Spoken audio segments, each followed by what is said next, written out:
Tuning in to the online broadcast network, AFTERBUZZ TV. Over 20 million weekly downloads in over 150 countries, and your number one source for after-show entertainment.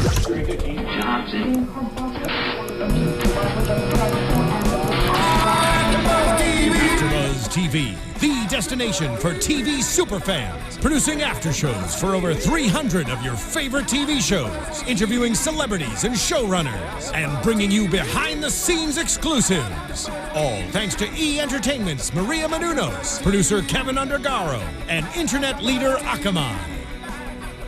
Now, let the buzz begin!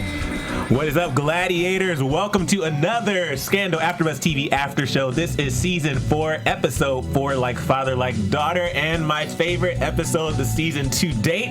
I'm so very excited, so very happy. This episode gave me life, as I said after the episode was over. As always, I'm your host, Emile Ennis Jr., joined here with my favorite gladiators and a special guest who we introduced, starting with... Hey, what's up, everybody? I'm Kennelia. Hi, I'm Sofia Stanley. I'm Bamm Ericsen.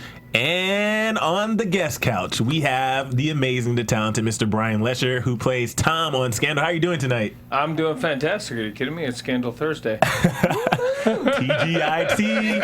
He is going to be joining the conversation with us, and he had a huge episode tonight, so we're going to dive right in. This episode, I don't even want to hear your thoughts. We're just going to get right into it, but it made me so happy because there were so many moments that felt like old Scandal. Ooh. I like that. I like that. But we're going to start with Karen, because we talked about this previously. We talked about how Karen has been absent. We were like, where's Karen? Where's Teddy? Everybody's been talking about YouTube, like, where are the children? And we finally had some things that were addressed in this episode. So Karen was sent off to boarding school, but in this episode, we focus more on her at a party. And Olivia gets a phone call, and it's from Karen, and she's at this party, wasted, and some things have happened. As it progresses, we find out she had a sex tape.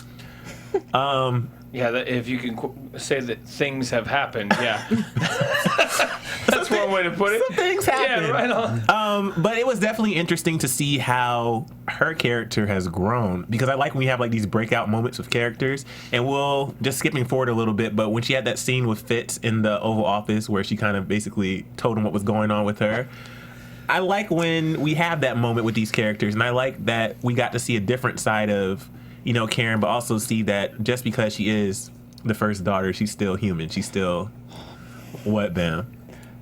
Listen, I can't stand sassy ass kids. Okay.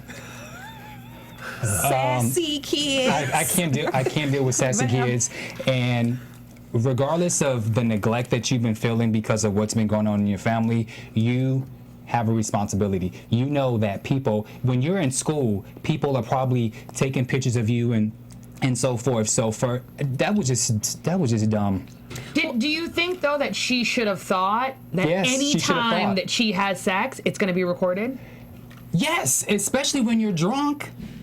Well, that precludes thinking. She's drunk. She's not thinking. And she went to the party buzzed. and she ditched her Secret Service, so she really didn't care what was happening. She probably didn't care that they were recording it while they were recording it. When she got sober, she's probably like, "Oh, dang, that's messed up." But I don't think she didn't seem to mind at all. Because even when they were looking at the pictures of who could possibly be, she had a little smirk on her face. Yeah, she had a great time. It wasn't him, but I would. Yeah, she was like, yeah. So I don't really think it hit her until she noticed that it was hitting everybody else. Okay, I'm going to back up for a second on a slightly different issue, especially because we have Brian here today. The minute they said Secret Service, for a split second, I was like, wait, who's their Secret Service, right? And then number two, I was like, okay, so you have a teenage daughter of the president at boarding school. You don't have a man stationed outside of her window and at the door? I'm talking for, like, safety reasons. So the fact that she's able to ditch them so easily, there's something there in general. And then I think it then shows that she literally was like, no, I'm about to go have a good time. Mm-hmm. Like a real good time. Because like she said, she basically got her friend to steal her dad's jet to go and do whatever. And I think that on some levels, I actually like that because I think it does show she's human. I think we're all entitled to have a good time. I think that we live in a completely different world now because of social media and because of cell phones. But the actual act itself, I know everyone thinks I'm the weird one. I never problem with it. But it's not. But the saying she's going to have a good time. The key thing to look at here in the scenes with her father and her mother both, it didn't come from wanting to have a good time. It came from immense pain of losing her brother. I mean, that's where this comes from. So you take extraordinary action when you're in that kind of pain, and it's not thought out well. It comes from this deep, deep pain. So it transcends anything that I knew when I was growing up about wanting to have a good time. If I had a jet at my disposal, I would have done some dumb things too. But she does some things that are on top of being a young kid. You have this deep well of pain that you're trying to escape. Well said. And I don't think that escaping from the Secret Service was as easy. She's smart. She's smart. She's a teenager, and this is something that you She just said she went through the window. And if somebody can jump across the White House lawn and walk through the front door and run down the hallway of the White House, the actual White House now, then getting past some Secret Service that's on your campus wearing khakis. I was trying to help the Secret Service. No, look. Oh, particularly if she lulled them to sleep. They're not. It's it might be the second or third team. It's not the president. My thing is, and this is a small thing, but I know when Olivia got in contact with Huck and she told him to shut all the cell towers down in the area or whatever, but people could still take pictures on their phone, right? No. Go ahead, Bamm. Did you see how those screens blackened? Like it was a kill switch. It wasn't the cell towers. It was a kill switch, and that's why I remember he was explaining. And Olivia basically goes, "I don't care. Can you do it?" There's a kill switch in phones. It literally, the phone no longer works. That's why I remember when the guy literally held up his phone. Well, no, I saw that, but I was like, "How would?" No. Okay, got it. It's a kill switch. Got it. What I loved about this episode, if you've been watching the after show for a while, you know that I am pretty much a diehard Olitz fan for the most part. And Olivia and Fitz were finally reunited, and it felt so good. Nope. It felt so good. Listen. It felt good. No. It felt good. That music was playing, and it felt good. No, as soon as the music came on, I was like, turn that music off. Let me tell you my problem with that was the wrong time to have that conversation, to sweet talk and the smooch and all that. That was the wrong Wait. But the first time they engaged, they talked specifically about business. They talked about the door. They talked about the situation. She told Fitz he needs to man up and handle the situation. They talked about business. It was on the next interaction, after she had her interaction with Mellie, that they went to business. Still, it was not appropriate. I didn't like it. If your boo thing just up and left you, I understand you're dealing with this situation. Too, I'm gonna throw a weird wrench in this situation. You know how there's you guys are gonna not know where I'm going for a second. You know, a lot of celebrities, or not a lot, but there are a handful of celebrities who end up having affairs with their nannies, right? And arguably, some people think it's because if you put another person in the role of the caregiver of your child, things start to get skewed, right? She was in trouble. Karen was in trouble. She didn't call her best friend. She didn't call her mom. She called Olivia Pope. That's why Mellie got so upset. In general, the fact that Olivia in the totality is a fixer and theoretically has arguably gotten Fitz to be president, holds his family together, even holds Mellie together when he was unaware that she had been sexually assaulted. She's the one who told. She's the one who basically nurtures everyone. It's actually normal then to see her in that motherly, nurturing role, which then kind of leads into sex. No, but he was doing that before. But in that moment, she had literally saved his child. Like, that's a mom's job. That's why Mellie got so upset. So in that moment, of course he's going to look at her like, you just saved my child. Not that you're my wife or the mother of my child, but it gets commingled. It gets muddy. So I think it was actually, the timing of it was perfect because of what had happened. It would have been different if she stopped like terrorists. I don't think there would have been the same emotional connection. He was already vulnerable about what had happened with his child, and his child basically saying like, no, I F them. Like, I didn't get assaulted. I consciously did it. And what do you think about that conversation between Fitz and his daughter, what she said? I think that Brian brings up an excellent point, but I think there's a subtext to there that Mellie brings up, the difference between the gender roles and sexism. Like, I think it is true that that her dad automatically has to think, oh, she had to have been assaulted, not that she consciously was a willing participant and or the orchestrator of the entire situation. Why? Because she's a girl. So there's that tiny part of that aspect of it, the sass that I liked, but not necessarily the reason behind why she did it. Well, that's a good point too. I think that's a great point, and something that's pointed out really well done in the script is that, and Joe Morton kept tweeting about it tonight. He's like, he said one guy and two girls, it would have been cool. Mm-hmm. One girl and two guys, all of a sudden it's shameful.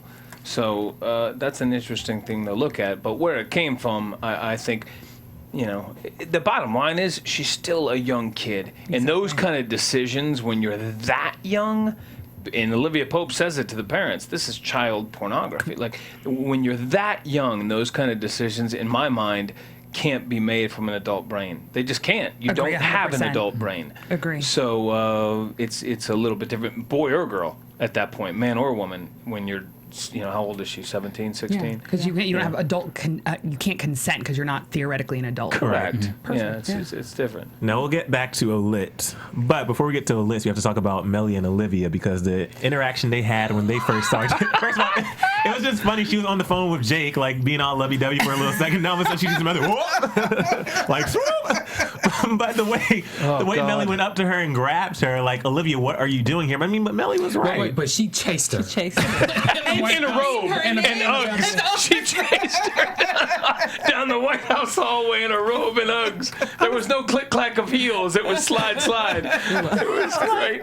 I'm sad that Mellie's going through what she's going through, but these scenes with Mellie in her robe are freaking hilarious, and all the side comments from Cyrus. But when she grabbed her and she addressed her, it was kind of like that moment where Mellie said, I think like first or second episode, when she was telling Fitz, just let me know when you see her. Just let me know when you see her, when you're gonna be with her, whatever. And it was more, I feel like she was upset, one, because she was in the White House, but it'll be different if, Fitz got back with Olivia and she wasn't in there. So in her mind, though, she's in the White House, like, running things again, and she's like, why are you here? And she's probably just flat out tired of her. Mm-hmm. Every aspect of Mellie's life, whether it be her husband, her, them trying to fix things that's going on, her kids now, every aspect of Mellie's life seems to have an Olivia Pope presence. Mm-hmm. She's over her.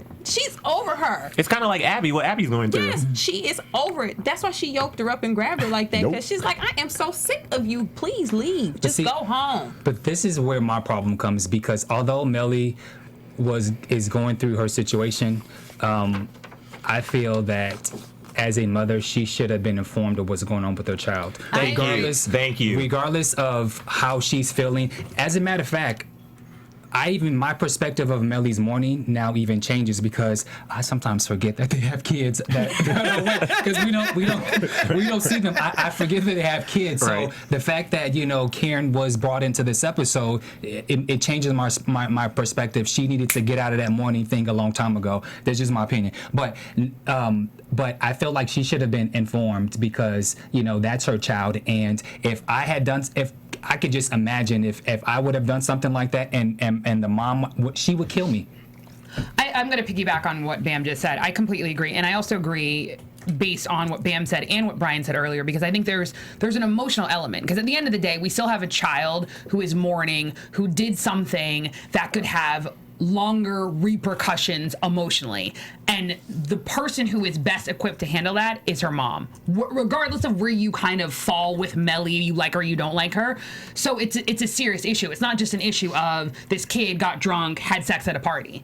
Do you know what I mean? Because the genesis of it, just like Mellie said, wasn't empowerment, wasn't that she wanted to have a good time, wasn't any of those things. It was the fact that she was mourning. So yeah, she should have been told, you can't X her out of this situation, and as we'll talk about, you can't then yell at her for not being present if you're not including her in the conversation. And I think Kennelia and I both made a comment, like when Fitz didn't tell Mellie from the get up, like, just let her know. Just tell her. Stop trying to pacify her. We talked about this last week. Like, just tell her. Stop sugarcoating everything, because it's not going to help, especially if it's happening in the White House and Olivia Pope's in the White House. She did run into her. Like, it was going to happen. It was bound to happen. Why not just tell her from the jump? She's going to find out. And in addition to that, I just lost my thought. You'll catch it. It's her house. Yes. Like, let's also be real. Yes, the White House is residential and business, but it's still her house. There's a difference between you've lost your child. Does it make sense? You're used to them doing whatever they're doing, but you've had a time. Number one, not only have you had time, but Olivia wasn't there when Fitz needed him, right? So what did that mean? That means he also wasn't there for Mellie. Mm-hmm. Right? Because if he had been there, like that's why initially when it happened and he was like, oh, and she was like, oh, I'll call Olivia. And she dialed the number. She's thinking to herself, I'm going to make sure Fitz gets whatever Fitz needs to get through this mourning period. He didn't have that. Now, all of a sudden, 2 months, 3 months later, you pop up in my house? Like, I don't care if she has consented to this. I don't care if she has thrown Olivia at him. I don't care about any of that. In that moment, you're basically like, what the hell is this, you know what, doing in my house? And that's exactly the interaction she had. And I think she caught herself in the moment of her crazy when she grabbed Olivia's arm. Mm-hmm. And the manner in which Olivia looked at her, like, seriously? Like, you have hands on me? Because that's a whole different now dynamic, that a line that once crossed can't be crossed back. But well, I want to talk more about that and Mellie and Fitz and that situation, but also more about Olitz. But we're going to go to a quick commercial break, and then we're going to continue the discussion. Wherever you live in this great country of ours, Dish can bring you great TV. From the big city to the farmlands, high on a mountain or low in the valley. Dish delivers all the great movies, shows, and sports you can handle. Monthly packages start at just $19.99 a month for 12 months. This is your day, America. Get Dish and get thousands of TV shows and movies on demand and free installation in up to 6 rooms. Visit dish.com/AfterBuzz. That's dish.com/AfterBuzz. Limited time offer, 24-month commitment and credit qualification required. Cancellation fee and other restrictions apply. Requires a clear view of the southern sky. Call for details.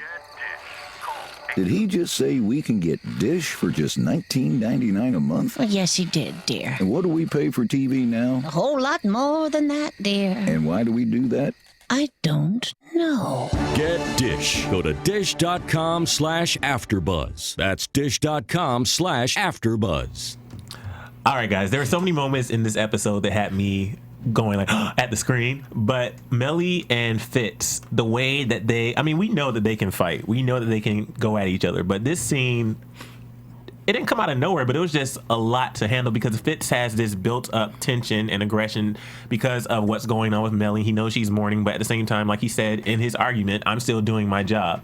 I'm still being president. I'm still running the country. So you're walking around in bathrobe and Uggs and, drinking in the morning and eating your donuts and all this stuff. So I get what he was saying, but do you think in this situation that Fitz was too harsh?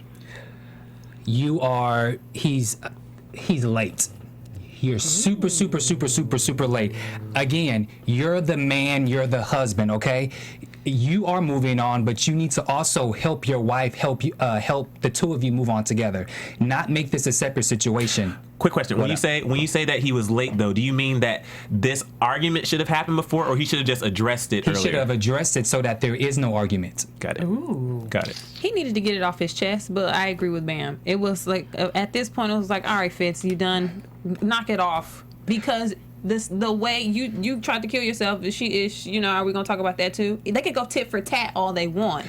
Get it off your chest and keep it pushing. And then he even said the mess you made, and then he corrected himself and said the mess we made. So I will say that it was late, but at least he acknowledged that they were both at fault. So it was inappropriate. He should have said it a long time ago, but finally it's been said. I like that he acknowledged it, but what bothered me in this scene was how he cut Mellie so low with the mother talk. About how he made the comment about how she hasn't been a mother since she abdicated that right once Fitz or Jerry died, and then he talked about how the nanny is more of a mother to the son than she is, and how he calls Nanny Jen or whatever her name is mom. And I get what he was saying, and I know that when you are in an argument with your significant other, you can say some hurtful things, but I just felt like that was way, way, way too low, especially with how she's dealing with it. But this is the problem is. Does the ends justify the means? Knowing who Mellie is, I was just going to say that. Like as a whole person, would she have heard it any other way than the way that he delivered it? And he said those things to her before. This isn't his first time calling her a bad mom. Well, and the truth is, what does Mellie say to Karen? She says, "You are the daughter of the most powerful man in the world. Your responsibility is to not do that." She is the wife of the most powerful man in the world. You can't check out for 3 months or however long she's been checked out for. You can't. It is an unfortunate consequence of your position. You can't. Most of us, when you lose a child, you have your time to grieve.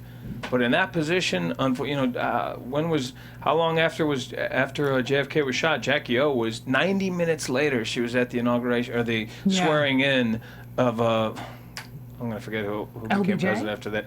I think so. Yeah, she was at the swearing in. 90 minutes after she held her husband in her hands. All right, that's your responsibility. That's just what comes with the territory. Yeah, and even if you're a regular wife, most families, both parents have to work. You lose a child, you eventually have to get back on it, and you have to go back. You mourn at work, or you have to, do whatever you can to push through. But most people don't have that leisure to just, seclude themselves and stay where they are. Well, it's one of the bigger themes of this show, I think, in general, is your responsibilities to the Republic versus your personal responsibilities. Mm-hmm. It carries over into every single relationship, every single character on the show, in a deep way. What, though, my thing was when Mellie said, she said, "Why is Liv handling this? I should be dealing with this. You can get out of it. Let me handle the whole thing." And she's like, because we talked about, you said, he said this to her before.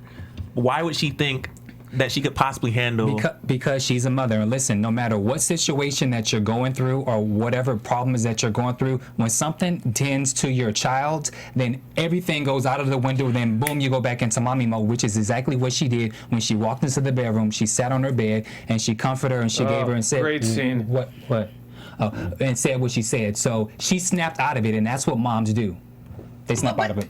But she had to do a dig first. Oh, of course. she got Do you know what I mean? But also at the expense of her daughter. Mm-hmm. So I agree with you on the next scene, but Mellie's still being Mellie. Yeah, and but who would have sat there and just gotten whiplashed? Right. Who would have took a beating like that without saying something? Because I know I would have snapped back. I was hoping that he would have snapped back. I wanted to keep coming. Back and forth, yeah. Right, but she should have snapped at him not in relationship to her child. Like father, like daughter, you both make sex tapes? You know what I mean? Like, so good, though. God, snaps to the Scandal writers. They're so good. But let's not forget that Karen did catch mommy coming out of the room with Andrew. Interesting choice of words. Coming out of the room. Everyone lives in glass houses on this show. They do. Everyone lives in a glass house. That's why you have to throw the first stone. Right to the house. I love this show. Now we're going to talk about what I want to talk about, Olitz, and go into detail. And Kennelia, you can vouch for this. On my notes, I put Olitz is back, and she had her I want it face, because when she got there and she was she did. Right, but let's just go back. But Jake puts it down, though, right? Jake puts it down, right? I've never seen Olivia make a face like that with Jake. Didn't she say something in there? She's like, I missed it, or I missed you. Well, no, he asked her like three. See, I don't know if we can have a grown folk moment with a guest here, but we might have to have a grown folk moment. Her entire body language was screaming. So again, kids, turn the channel, do something else. Can I say something? Go ahead. It was like this. So if are we gonna reenact? Yeah, reenact. If I'm Olivia, this was her. She was literally swooning while holding on to him because she needed that moment. So it was like. I was about to make a comment, but I was gonna make another comment, but I don't know if I could do it on camera. That online. She was quivering. Yeah. Multiple times, and I'll leave it there. Snap to that. Wow. We're gonna way to go, Fitz. It's good to be the king. But yeah, well, I mean, I rolled my eyes. I don't want to see that. I am so tired. Listen. But did it need to happen? Yes, it needed to happen, but also. But why? No, it needs to happen because they need to figure this out, because when they had that little moment with the hands passing, like, that was built up tension. She hasn't seen him and whatever. If they're gonna call it off, and I've said this, as much as I'm an Olitz fan, I want her to be single right now. I get that, but at the same time, we can't deny the passion that's there. However, What I do have a problem with in this scene is the fact that she did not tell him that she went away with Jake and then had to backtrack and tell him a couple of minutes later, it seemed like. But because you go ahead, you were going to say something, bro. No, I was going to say they have this moment, but she then says, I didn't go away alone. Yeah. And I'm like, why didn't you just tell him from the jump? Because you wanted to get that quiver, you wanted to get that passion. Of course. Or she was protecting his feelings when in fact what he needs to be doing is filing those divorce papers. For me, okay, you said it needed to happen, but why? He's still gonna be married. They're still not gonna be together. They're still not gonna run to They're still not going to do any of this. So why do they even need to have these moments? I agree with you, but this is my problem. So my problem is with Olivia mentioning Jake, because even though she should have mentioned in the first conversation, that's not why we're not together. We're not together either because I think my mom killed your son. Or it's because you're married. She always makes it about someone else. It's not about Jake. You don't want to be with Jake. You want to be with Fitz. So at the end of the day, she should have said, I left because we can't be together. We can't be together because I think my mom, blah, blah, blah. And for the last however many 4 years, you have not left your wife. And so it's also not Jake's. It's none of his damn business why I decided to go and lay on the beach with Jake for all this time because you're married. Right. Now I do. When you kept Kennelia, you kept saying why did the conversation happen? Obviously they've been gone for a long time. So there needed to be this moment in conversation and say, hey, what's up? Where you been? Oh, I've been gone. There has to be a conversation. But it wasn't a conversation. It was him putting his hand down her pants to try to make her, feel a certain way so he can be the aggressor. There was no conversation. The conversation started, but then Fitz was classic Fitz. Let me get all up in your space because I know what I'm going to do with you. So Fitz, if you want to have a conversation, let's have a conversation. If you want to have sex, let's have sex. But don't try to blur the lines when we're supposed to be having a conversation and try to confuse me by trying to get sexual. But do you think do you think the first embrace was sexual, or do you think the first embrace was I miss my friend? I think it was both. Okay. But that's one of the ways they communicate. Mm-hmm. It is. That's one of the ways you communicate with people. It's the truth. Grown-ups communicate through touch and sometimes sex. And agree. It's not always logical. We're not logical beings. In real life, we're not. Mm-hmm. That's just the truth. I mean, you can open the paper and see that every day. I hear you. I am over it. Where's your wife? This situation with the daughter She's Karen. eating Doritos, by the way, in a robe. And that's only And fried chicken. Drunk Melly, smelly Melly, screwed up Melly, crying Melly, eat too much Melly. The problem was still not solved as far as the scandal with Karen. So I don't think it was appropriate for him to get up all on Liv like that. Your priority should be your daughter and making sure that the evidence is destroyed. Stop trying to get a feel in on Liv. This is priority. That's excuse me. No, your priority is your daughter. I was about to say something else. Fitz's priority is his daughter, not no damn Olivia. But he's already admitted though that he's a bad father. Mm-hmm. So at the end of the day, in his mind, just like everyone says, and we won't really touch upon it, but even back to what Cyrus says, like, you will never be Olivia Pope. Like, Olivia Pope never loses. She is the end-all, be-all. So at the end of the day, he feels comfortable that once he put it in Olivia's hands, it's taken care of. And so now he can... No, I was just going to say, so what is Olivia's role in all this? Where's her responsibility in all this? She needs to listen. Every time I see them, the Price is Right music comes on when you lose a game. That doom doom doom. Every time I see them together, she needs to. If she's going to, thank you, Stephen. Every time. I'll take the lawn furniture for 100. I think Olivia, if she wants to keep doing this back and forth with Fitz, she needs to say out of her mouth, I don't care that you're married. Agreed. I don't care about any of this. I'm just going to keep on living this life with you, whether it's bad or people think it's shady, whether I feel icky, because Olivia feels icky. There's nothing you could tell me that makes her feel... And you can see that in that scene, though, actually. Icky. So, if she's going to keep doing this, say that you're all in with this. If not, shut your mouth, walk out and stop letting this happen. Doing back and Didn't forth. she do that at the end of that scene? Doesn't Yes, she but I think walk for the out? wrong reasons. I think for the wrong reasons. Because, again, I think that I'm going to piggyback and take it one step further. I think she doesn't need to say, I'm okay with this. I think she literally, from her mouth, needs to say, I want you to divorce your wife. Thank you. She's never said that. She said, you need to earn me. I'm not this, I'm not that, whatever. No, come out of your mouth and say, I want you to divorce your wife. But when Let Fitz- him, as a man, because we always keep talking about this man, he's supposed to be a man, da-da-da-da-da. Let him then make the decision because he clearly knows where you stand with the situation. I think what she did was she blamed Jake, she blamed her mom, she blamed all of these circumstances, but I think she's not true to her feelings because you're right, because there is this push and pull and her moral center is not okay with this. You have to choose. Gosh, it's so well written. I mean, Because her whole career and livelihood depends on him. In a sense, you know, she put him on that pedestal. And to say now, give all that up, like we saw that last season, him saying, I will do it, I want to do this, let's do this. And her saying, no, you can't do this, re-election's coming up, you can't do this right now. It's just I love it. But then it makes me think, especially I think this episode is endemic of it, and I'm going to eat my words probably next week. Should they be in the White House? No, I keep Do you know what I saying mean? this. And every part of them. Fitz technically was never really properly elected the first time. Preach. He won the second time because his kid died. Mellie is Mellie. So let's just, call it as we call it. So... Listen, you know I Do you know what I mean? And then even as a family structure, and again, think about it. I'm just going to run the last 3 sets of presidencies, right? Or presidents. So you had the Bush twins. They got in a little bit of trouble, but not that bad, right? Then you had Chelsea, right? Chelsea Clinton. I mean, she's like a gosh darn poster child.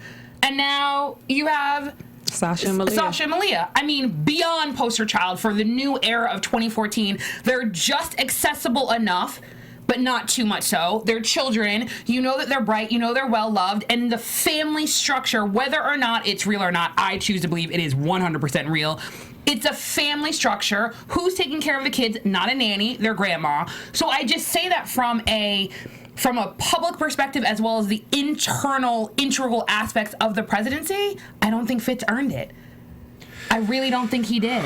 Well, let us know what you think online. And also, we won't touch on this, but Olivia is back, as we saw in the scene, how she handled the parents who tried to get the money and extort the president. So let us know what you think about all that. Go to iTunes. We are on iTunes every week right after the show ends. It goes up on iTunes a couple hours later. Make sure you like, comment, but most importantly, share and subscribe. Share with your friends, share with your family, share with people on the street. You watch Scandal? Yeah, girl. You should check this show out. Go to YouTube. Watch us on YouTube. I don't know if I mentioned this last week, but we're finally over 100,000 views on our first after show of the season. So thank you guys so much for that. Record numbers, not just for this show, but we're now one of the top videos from AFTERBUZZ overall time. So that's great to... It really means that you gladiators rock. Yeah, so it feels pretty amazing, right? Yeah. Oh my God! And it just shows the power of this show. I'm not about to go preaching right now because I felt like it was coming. Rowan preaches enough for everybody, right? Don't even go there. Speaking of Rowan, we're about to get right into Rowan right now. Rowan, I said last week, do not mess with Rowan. I said this last week. I said Rowan. This is just coming to you last week? No. But last week, you just got this. Last week I said because some of my co-hosts, Bamm, made a comment. Bamm and Sofia actually, they made a comment because Jake confronted Rowan at dinner. I said that was a no-go. And they're like, no, I feel like he should have done it. But I said that Rowan is an eternal cold piece.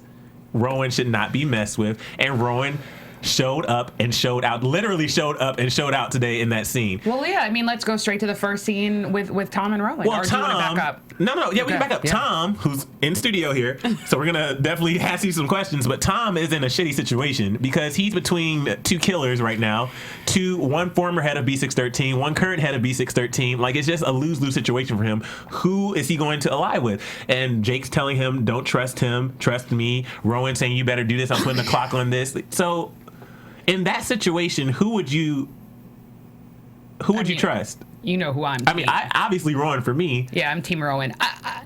Without what happened at the end in that first scene. This is my only thing is, and I have to be careful how I say this. I wasn't personally a fan of the little light with the car. Like, you know how they put the bomb underneath the car? Yeah. I thought that was a rookie move. Mm-hmm. Like, I think personally, my viewpoint of Tom knows better than that. And to me, Tom would have taken care of the situation even if it was from like a place of self-survival. The fact that he didn't, to me, means he really is a soldier of the Republic. Does that make sense? Like, everyone I think on this show is very selfish. Like, everyone is like, me, I need to protect me. The fact that he didn't like ace Jake right away means that he's really following orders and he's doing what he's told, not that he's only looking out for self. So intellectually and morally, I respect that. The slightly gangster part of me is like, no, dude, you should have taken Jake out like immediately, not from some little car bomb with a light. I get that. I think as the episode progressed, though, I do have a question. I don't know if you can answer this. And I know we were probably all thinking it. It was the scene where they finally addressed the situation with Tom and him missing and going to Fort Detrick. And Cyrus is there defending, saying, I'm not sure everything's okay. Is Cyrus a part of what went down with the president's son? There's no way in hell. Are you sure? Because why would he be so adamant to defend Tom the way he was? Because also, too, like, Tom is inner circle. Like, let's just go back a little bit. Like, we in this room have always been Team Tom. We've called Hal a snitch. We're like this little blinker. It's true. We literally have been like, Tom is like, yay, Olitz, whatever. Like, yeah, he let it slip with the reporter, blah, blah, blah. But we still were like, yo, Tom is our dude. True. Do you know what I mean? And so when we discovered that he was like a double agent for B613, we were like, damn! But then there was still a part of us that was like, no, but it's Tom, so maybe that's the best double agent for there to be. But then we find out, oh crap, he kills Jerry. Like, I don't trust Cyrus. I think Cyrus is a part of it. I truly believe Cyrus. I get what you're saying, and yes, we've all been Team Tom, and if we take that approach, just like we view Tom, saying that Cyrus views him the same way. But at the same time, we have to look at it this way. We kind of view, like Fitz views Tom. We view him as this. We have some inside knowledge. We have, we have the third, or what's it called? Camera speak? Fourth wall? Yeah, we break that wall. Mm-hmm. So we see other things that Fitz doesn't see. So I understand that Fitz sees Tom as this savior, this person who always protects me. But as Cyrus has said, Cyrus is, like Kennelia says, in them streets. Cyrus knows what's going on. Cyrus is Fitz's bulldog. Cyrus, I feel like Cyrus would have some type of knowledge. Cyrus has had contact with Rowan. Cyrus, I don't trust him. Or could it be as simple as Cyrus wanted Fitz to win, and he knew when maybe Rowan came to, and predictions down, maybe Rowan came to Cyrus and said, we need to get this done in order for Fitz to win. I'm going to kill the son or something. And he would do that.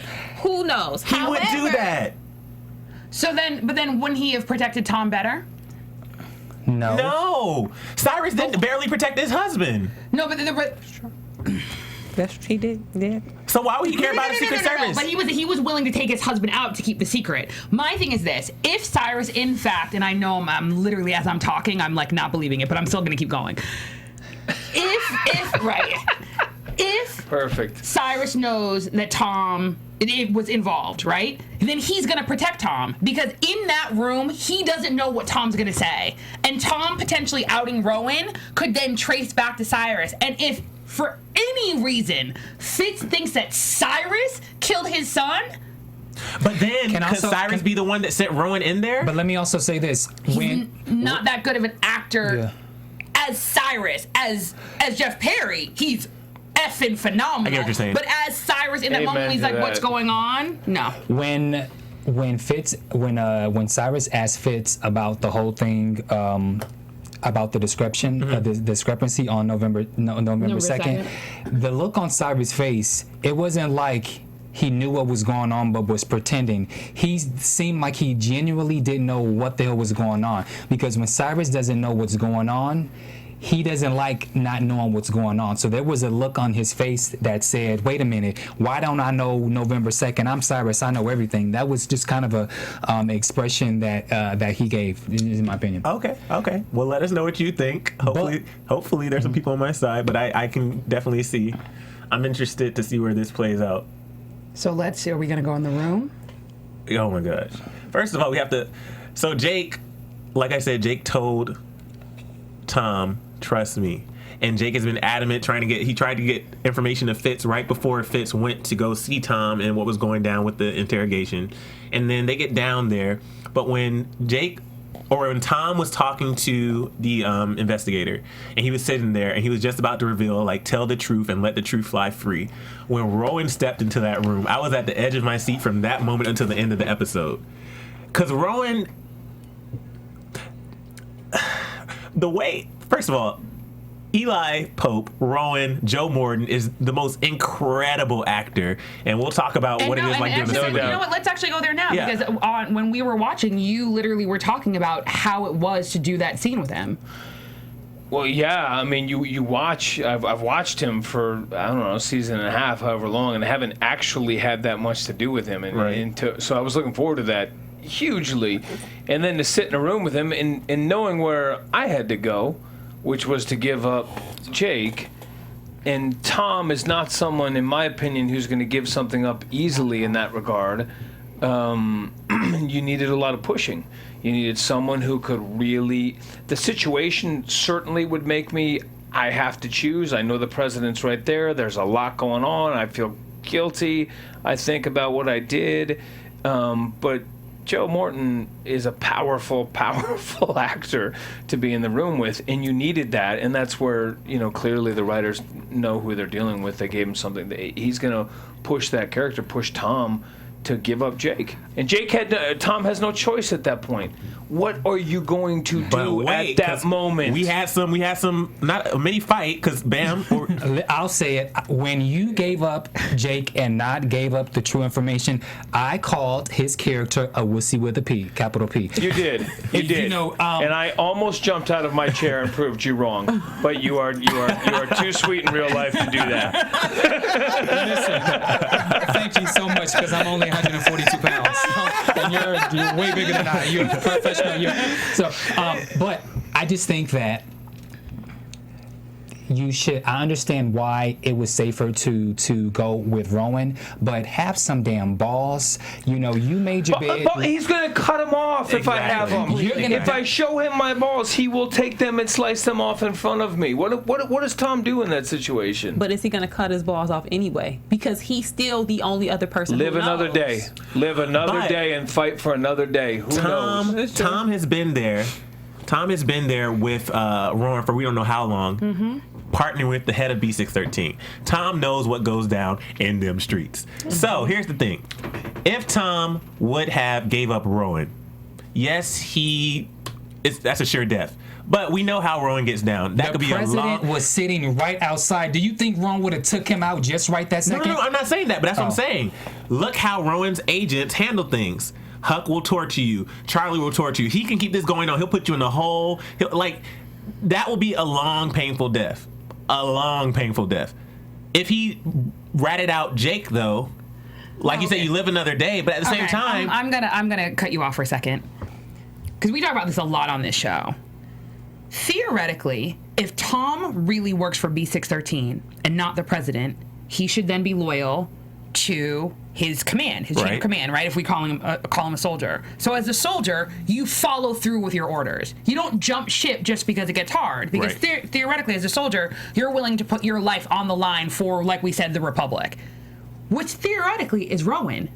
So on that moment on the chair or on the bench with Jake, when Jake basically was like, what are you going to do? And was trying to make him flip, wouldn't that in theory make him a traitor?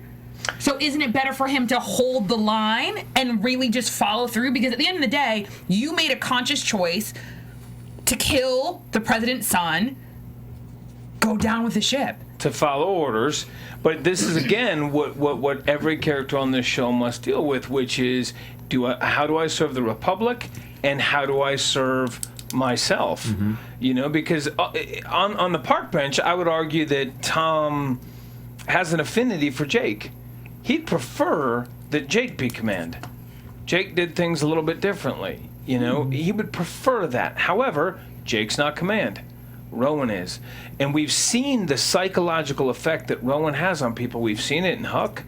A Charlie. Charlie's a little bit different cat, in the way he kills and the way he deals with it. But certainly in Huck, with the effects of Rowan on him And I think Tom lives with some of that too. That's what, to me, what the hand holding at the end was about, and the please protect me, please help me. There is a Stockholm syndrome that goes on between Rowan and these guys that he's trained. That's that frankly goes on. I think with it's tough. So not only are you serving the Republic, but you are essentially trying to please Daddy the way Olivia would, It also alluded that when Papa Pope Rowan held your hand, the way the camera angles, it alluded, because his fist was bald, so it seemed like he maybe planted something to kind of put into your. It just kind of alluded like there could be something that he slipped into. Like a cyanide pill. Like he slipped something in your hand, and then when you had your hands behind your back and your when you were cuffed, your fists were you had two fists to allude that there was something in your palm. Check your coffee mug, because you called me that name. All right. I don't know. We'll see next week what comes down with that. But yeah. But okay, I want to just get a little nosy really quick. As far as your character, did you find out what was to come when you went to the table read that you guys all been tweeting about, or did you know anything prior to your character? No, you don't find anything out prior. Okay. I certainly don't. You find out in the moment, which is pretty spectacular, because you're reading in that script in particular. I thought for sure I was done. Yeah. There's no way I'm getting out of this episode alive. Something's gonna happen. So you're finding out in the moment, which I think is really smart, because as an actor, you can't judge the moment. You have to play it honestly. You literally don't see a word before you read the script, so you're reading completely cold at the table read. And the other thing that I think is really smart about it is the people in the room give an honest reaction to what they're seeing, so the writers get some idea of what the audience might experience with the script as it is, and they can make changes if they don't get the reaction they want. But there was a lot of gasps and holy craps during that table, as there are, I'm sure, for every table read of this show. But you find out in the moment, which is pretty fantastic, I have to say. It's exhilarating. I was just gonna say specifically for this table read though, because we addressed earlier, you haven't had that many speaking lines in the show, but you've been a prominent face in the show. What was it like as you were reading and finding out that you did have these massive scenes in this episode? How did that feel for you? Exciting!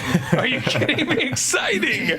I mean, you're on a Shonda Rhimes show, and you're surrounded by this incredible cast, and like I said, I admire Joe's work and Scott's work, the same thing, and you glean what you can from the relationships from the episodes I was in prior, but there's nothing like having some words to express yourself and to give you an idea of who this character really is in relation to these other people. There's nothing like it. So it's a blast, and it's a phenomenal group of people. So the support, and everyone being excited for you after all this time was Brian. Yeah, I mean, look, I'm not gonna play it cool. It was awesome. It was awesome, and to be with Scott and Joe, and it's pretty cool. What was the casting process like? Because you've been since season 1. So what was like your audition casting process like? And then did you know that you would be reoccurring? And what was that like? Oh God! Again, you don't know anything. At least I don't know anything. That's a great question. I had one audition. No callback? No, Wow. No, because I don't know if Linda Lowy, the casting director, I don't know if she knew me from something else, or it was just supposed to be one episode. It's just supposed to be that one first scene where we let the president leave the White House, and I've got kind of the back and forth with Tony about we'll give you this when we negotiate about how we're going to let him get out of the White House, and that was it.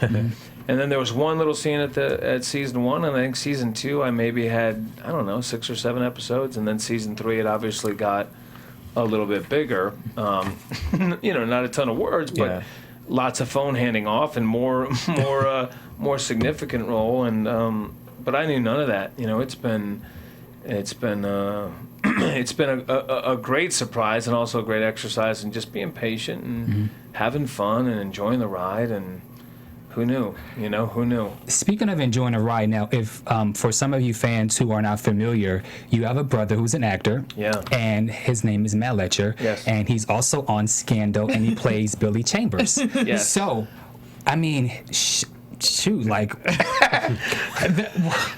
tell me something. We grew up as very bad children.